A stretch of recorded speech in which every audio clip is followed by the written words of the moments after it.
Unahan ng ating mga kabataan itong pagdadasal sa ating bayan. Libo-libong mga kabataan ang lumabas ngayon at nakipagsimpatiya at sila ay nag-alay ng dasal sa ating bayan.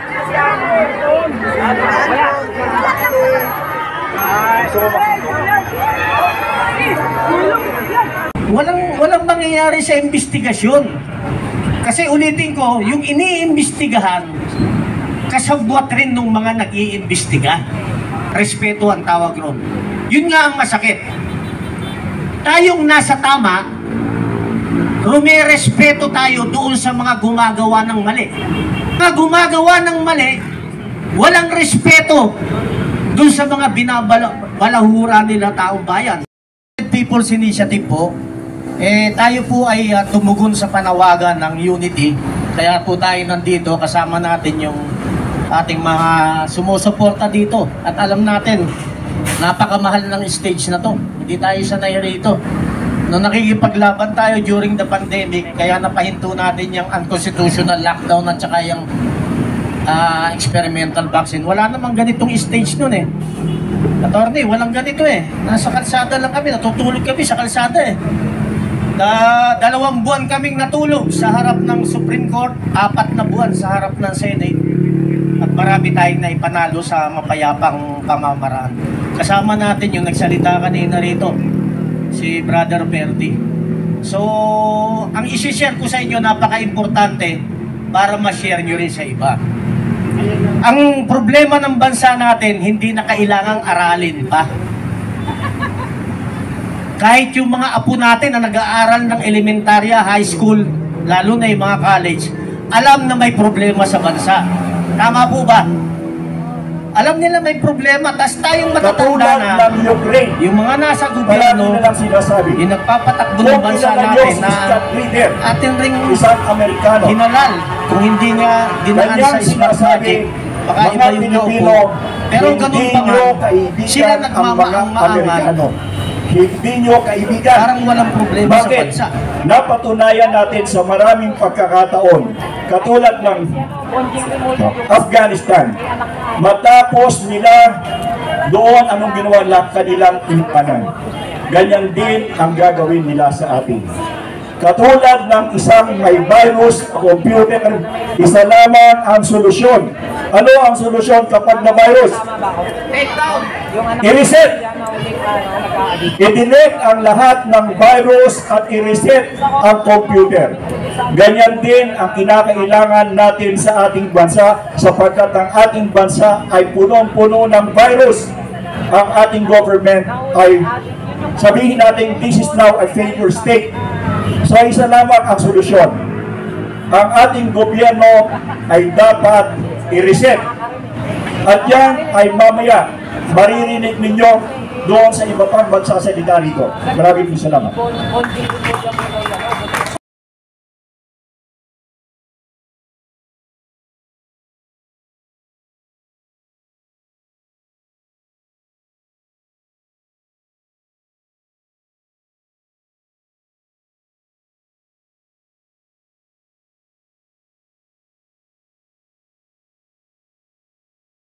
Ni General Romy Pukis, ang ating magiting na lead convener ng United People's Initiative, gumalaw tayo sa isang mapayapang pamamaraan.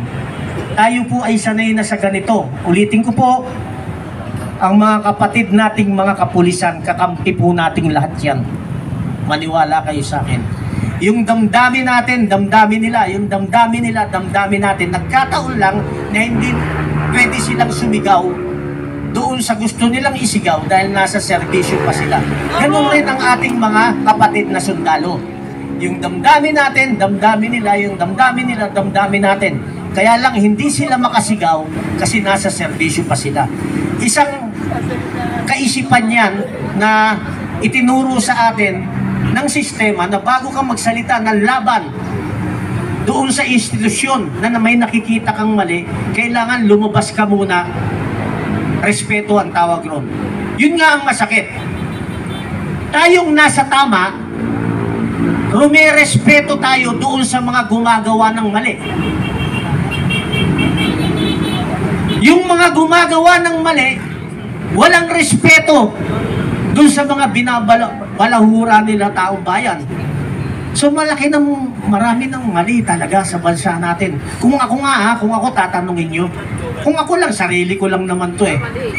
Actually, sa dami ng naranasan natin at ang nakawan na nangyayari, hindi na sila masaya sa milyon.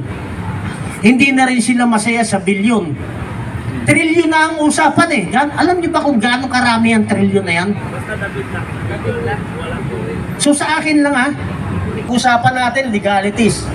Nakita mo gumagawa ng krimen. Yung ebidensya overwhelming. Actually, pwede na silang arestuhin ng taong bayan eh. Alam ko si Brother Placido, pag sinabi kong arestuhin natin, mangungunin, aarestuhin na sila eh. Pero napakahirap. 316 or 17 congressman, aarestuhin lang ni Placido, nag-iisa siya. Hindi naman pwede yun. Ano mo lang, Brother Plas. Samuras mo lang. Mahirap naman sumigaw siya doon sa Congress. Sumuko na kayo, napapaligiran ko kayong mag-isa. Sayang yung Tayo na, walang maniniwala sa'yo, Brother Plas. access remove. So kailangan marami tayo, di ba? Marami, puntahan natin sila, takot sila eh. Yung gumagawa ng mali, takot yan sa marami na nakakaintindi ng tama.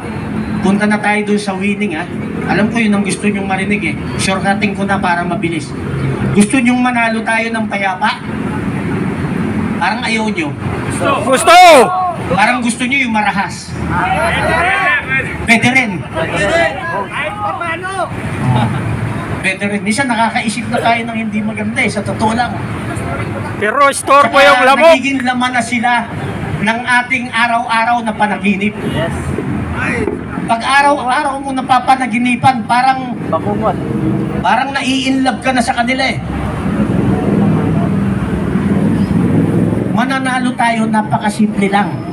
Ito, pag-aralan nyo mabuti Never tayong mayu-unite bilang mga Pilipino. Ulitin ko never tayong mayu-unite bilang mga Pilipino. Aminin na natin yan. Pero dapat marunong tayong rumespeto doon sa desisyon na nakakarami. Hindi man tayo united, pero marunong tayong rumespeto doon sa desisyon na nakakarami. Di ba ganun sa eleksyon? Kahit ayaw mo doon sa isa, siya ang binoto ng karamihan, siyang uupo. Kailangan natin respetuhin. Pero, ang sinasabi natin ganito, kung ako ang presidente, at ang bumoto sa akin is 30 million, ang butante 60 million or 70 million. So lagay na natin kalahati yung hindi bumoto sa akin bilang presidente. So ang gagawin ko, unang araw pa lang ng pag-upo ko, magkakandak na ako ng consultation sa taong bayan. Ang sasabihin ko, salamat doon sa 30 million na nag-upo sa akin.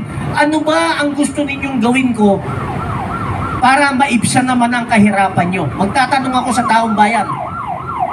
Ngayon, ganun rin sana ang mga mayor, congressman, governor. May gumawa na ba nung nanalo sila, bumalik sila sa taong bayan at nagtanong, ano ang gusto nyong gawin ko kasi iniupo nyo ko para maibsan naman yung kahirapan nyo. May gumawa na ba ganung politika? Politiko? Ala? Pag nanalo na sila,